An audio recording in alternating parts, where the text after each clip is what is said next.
video kali ini kita akan membahas tentang penerapan fungsi linear dalam bisnis dan ekonomi. Jadi ada 3 fungsi yang akan kita bahas, yaitu fungsi biaya, fungsi penerimaan, dan fungsi keuntungan. Nah, fungsi pertama yang akan kita bahas adalah fungsi biaya.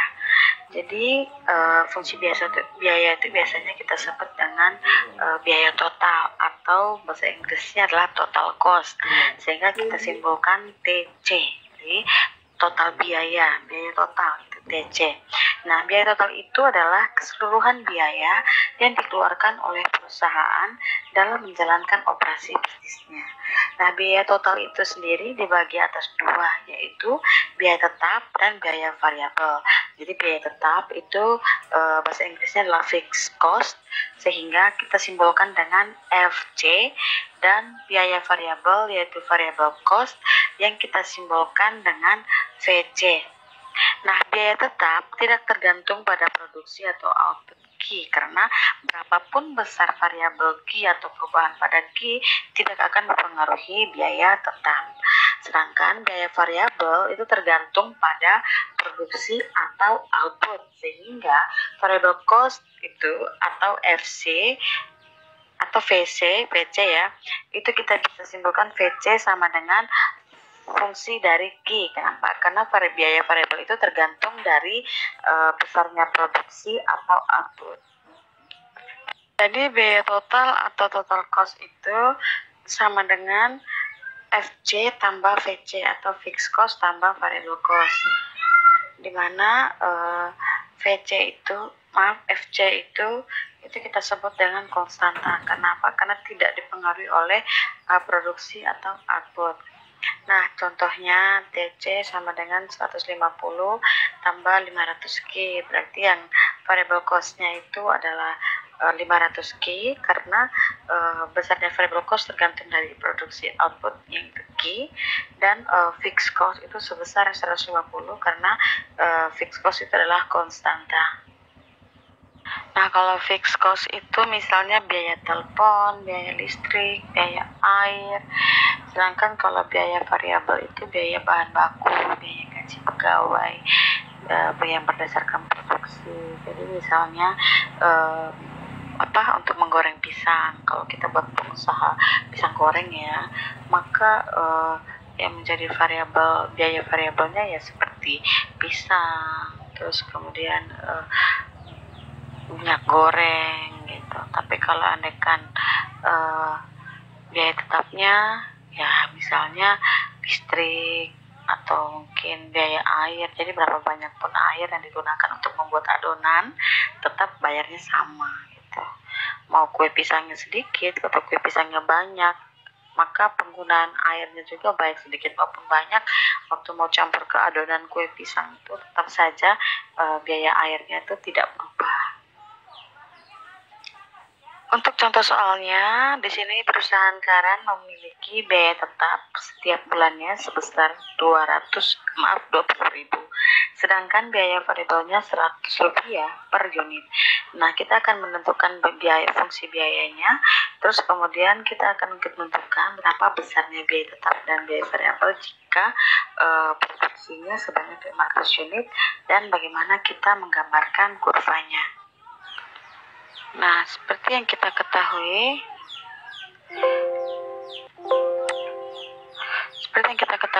fixed cost-nya biaya tetapnya 20.000, fixed cost 20.000, dan variable cost-nya adalah Rp100 per unit. Jadi persamaannya 100 Q. Nah, TC sama dengan fixed cost ditambah variable cost, maka dapatnya 20.000 tambah 100 Q. Jadi ini adalah persamaan dari TC. TC sama dengan 20.000 tambah 100 Q. Nah, berikutnya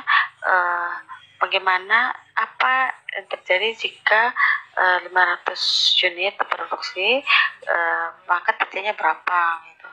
Nah, kalau andaikan Q-nya diproduksi sama dengan 500, produksinya sebanyak 500, maka TC-nya sama dengan 70.000. Itu dapat dari si variable cost ini, karena Q-nya 500, jadi 100 dikalikan 500 dapatnya 50.000, ditambahkan dengan fixed cost 20.000 dapatnya 70.000.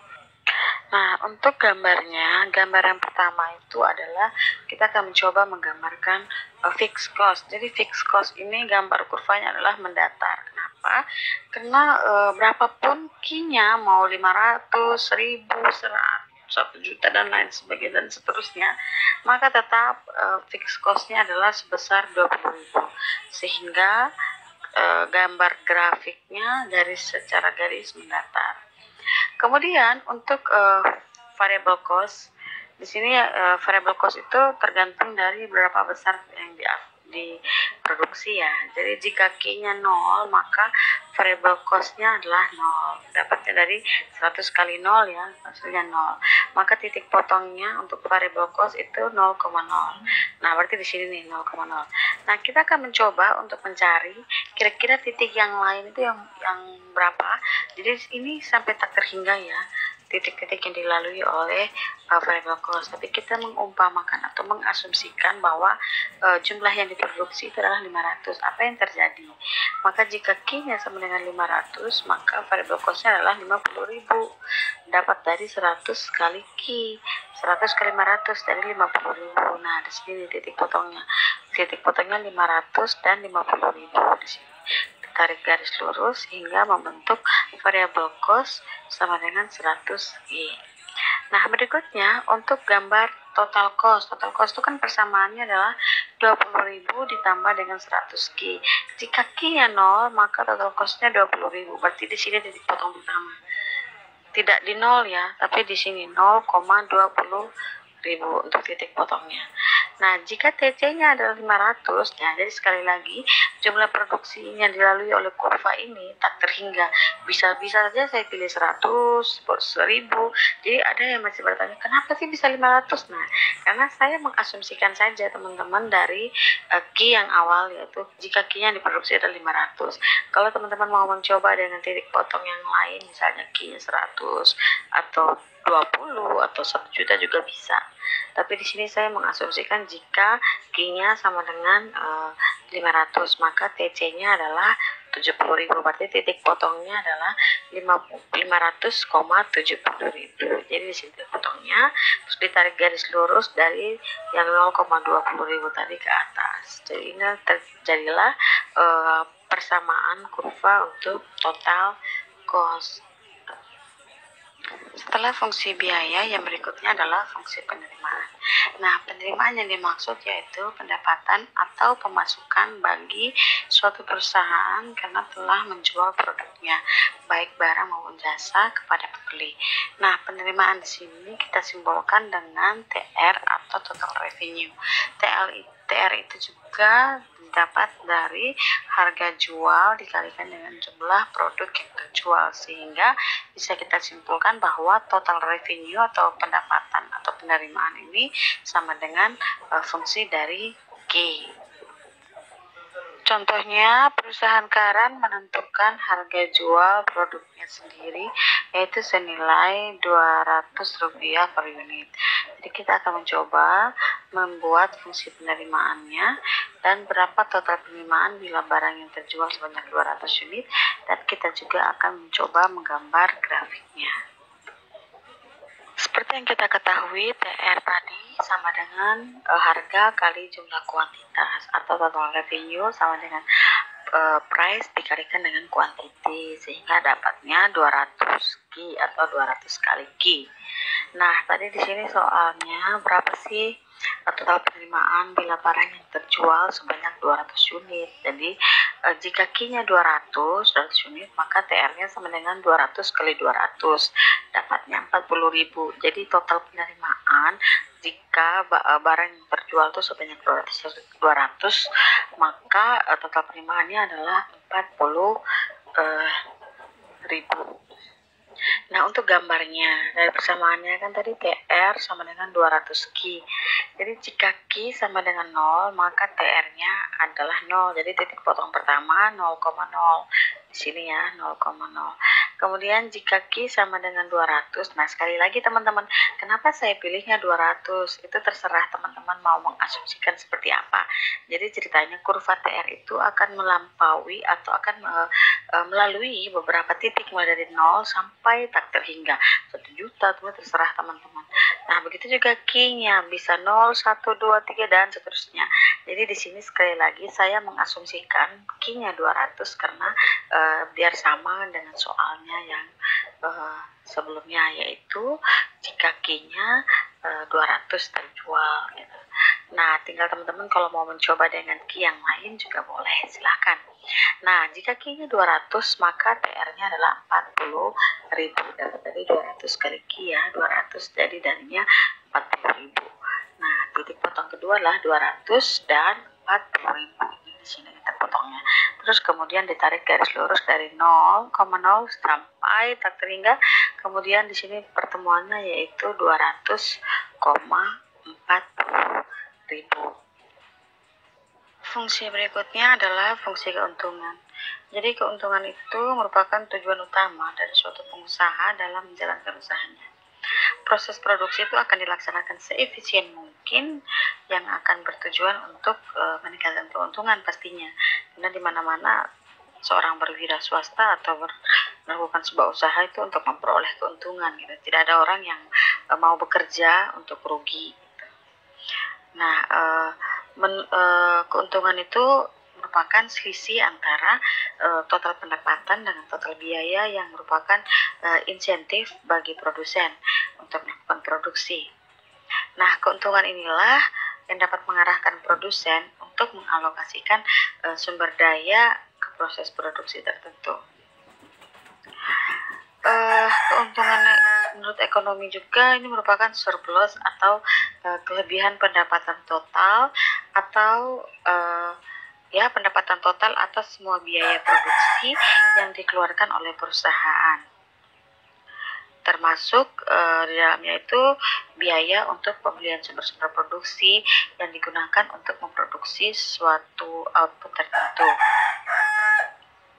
Nah, yang juga termasuk dalamnya itu adalah biaya atau pendapatan bagi pemilik modal yang besarnya sama. Jadi keuntungan total itu merupakan penerimaan total dikurangi dengan biaya total. Keuntungan total itu akan mencapai maksimum apabila selisih positif antara total revenue dan total cost itu mencapai angka terbesar. Secara sistematis, laba juga kita akan rumuskan dengan persamaan atau rumus P sama dengan TR kurang TC. Jadi kalau TR-nya itu nanti lebih besar dari TC, maka dianggap bahwa bisa diperhatikan bahwa produsen itu akan mengalami keuntungan atau laba. Nah, kalau pendapatan yang diterima itu sama dengan besarnya biaya yang dikeluarkan, maka produsen akan mencapai titik impas atau di mana tidak mengalami keuntungan dan juga tidak mengalami kerugian, atau dalam bahasa ekonominya itu sering disebut dengan BEP atau break even point. Nah, jika TR atau total revenue, pendapatan yang diterima lebih kecil dari berapa besar yang dikeluarkan, maka otomatis produsen tersebut akan mengalami kerugian. Contohnya, perusahaan Karan memiliki fungsi biaya yaitu TC sama dengan 20.000 tambah 100 Q, sedangkan fungsi penerimaannya TR sama dengan 200 Q. Maka kita akan mencoba untuk mencari fungsi dari keuntungan, terus berapa jumlah yang terjual jika perusahaan pada dalam kondisi break even point, apa yang terjadi jika perusahaan menjual produknya sebanyak 300 unit, dan kemudian kita akan mencoba juga untuk menggambarkan grafiknya. Untuk jawaban pertama dari pertanyaan, apa fungsi keuntungannya? Nah, fungsi keuntungan yang kita ketahui itu sama dengan TR kurang TC. Persamaan TR tadi adalah 200 Q, sedangkan persamaan TC adalah 20.000 tambah 100 Q. Minus dikalikan positif dapatnya minus, minus dikali positif dapatnya minus, sehingga persamaan untuk keuntungan adalah P sama dengan atau keuntungan sama dengan 200Q kurang 20.000Q, kurang 20.000 kurang 100Q. 200 kurang 100 dapatnya 100Q kurang 20Q. Jadi persamaan keuntungan adalah 100Q kurang 20.000 atau minus 20.000 tambah 100Q. Nah, untuk pertanyaan kedua, jumlah yang terjual jika perusahaan berada dalam kondisi seimbang break even point, atau di mana perusahaan sekarang ini tidak mengalami untung atau laba dan tidak mengalami rugi juga. Nah, seperti kita ketahui sendiri, break even point itu terjadi jika jumlah yang diterima atau yang didapatkan oleh pengusaha atau perusahaan sama dengan berapa besarnya biaya yang dikeluarkan, atau TR sama dengan TC. Nah, persamaan TR tadi 200Q dan persamaan TC adalah 20.000 tambah 100Q. Jadi ini nanti pindah ruas, yang Q kita pindahkan ke sisi sebelah kiri sehingga menjadi 200Q kurang 100Q sama dengan 20.000. Dapatnya 100Q sama dengan 20.000, sehingga Q sama dengan 20.000 dibagi 100 dan dapatnya 200. Jadi kalau pertanyaannya adalah berapa sih jumlah yang terjual jika perusahaan berada dalam kondisi break even point, maka yang terjual adalah sebanyak 200 unit. Untuk pertanyaan berikutnya, apa yang terjadi jika perusahaan menjual produknya sebanyak 300 unit? Nah, dari keuntungan ini, dari persamaan keuntungan, kita akan mencoba menghitung apakah yang terjadi jika dijual sebanyak 300 unit. Jadi, keuntungan sama dengan minus 20.000 tambah 100 kali 300. Karena jika Q-nya 300, maka keuntungan yang diperoleh adalah 10.000. Jadi kalau perusahaan menjual 300.000, maka keuntungan yang diperoleh adalah 10.000. Nah, untuk gambarnya sendiri teman-teman, kita sudah coba gambar untuk TC dan TR pada persentase sebelumnya, slide sebelumnya. Seperti ini untuk persamaan TR, dan yang ini untuk persamaan TC-nya. Nah, kalau digabungkan menjadi satu, teman-teman, hasilnya akan jadi seperti ini. Nah, perusahaan akan mengalami tidak untung dan tidak rugi jika memproduksi barang sebanyak 200 unit. Nah, jadi kalau perusahaan mau rugi, silahkan perusahaan memproduksi barang dengan jumlah lebih sedikit dari 200. Jadi kalau ada kan perusahaan sebanyak 199 unit, maka perusahaan akan mengalami kerugian karena ini adalah area rugi dan ini adalah area keuntungannya.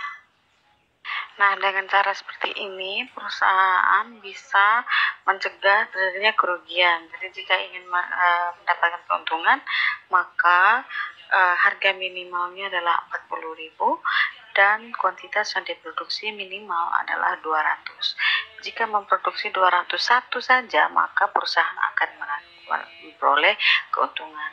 Tapi jika kuantitasnya berkurang satu saja yang diproduksi, yaitu 199, maka perusahaan akan mengalami kerugian. Oke teman-teman, sekian untuk materi penerapan fungsi linear lanjutannya. Semoga teman-teman bisa mengerti. Kalau mau tanya silakan komen, jika ada salah dalam perhitungan silakan komen, dan mohon di subscribe dan like jika teman-teman mengerti dengan video ini. Dan jika ingin mengusulkan video-video terbaru lagi untuk belajar tentang matematika ekonomi, silakan komen di bawah. Oke, terima kasih, semangat belajar.